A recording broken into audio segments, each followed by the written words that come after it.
Hello class and welcome to week 4 of English 101 online. By now I hope that you've seen my comments to you in my grades for your tech essay, your technology essay. You can check my grades to see my notes to you, as well as a copy of my highlighted notes on your essay. The link is provided in the text box in my grades.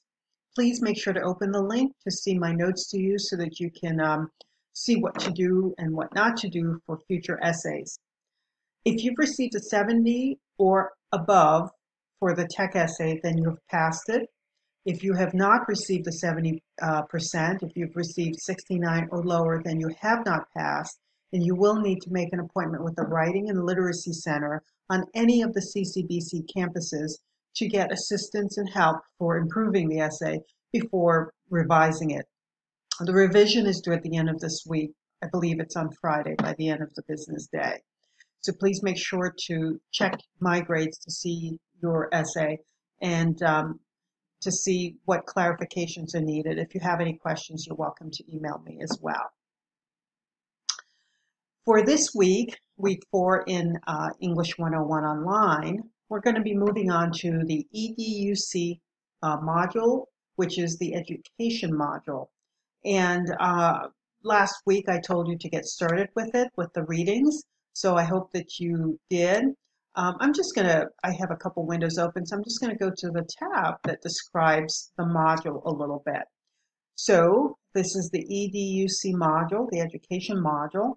And for week 1, you're working on a couple of the articles and maybe a video or so about education.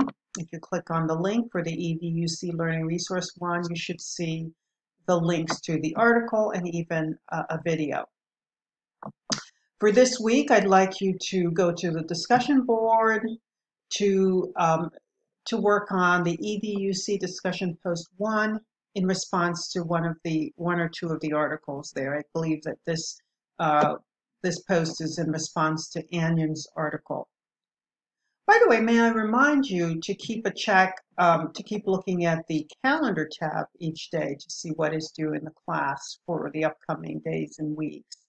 And that'll be a very helpful way. So if you look at the calendar, then the learning modules, and then you can see what lessons to do from there. That should help a little bit. So, and of course, later in the week, after you post your discussion post 1 for the EDUC module, you'll also have to respond to at least 2 other students' posts in order to get the opportunity to get full credit. I hope this was helpful. Thank you.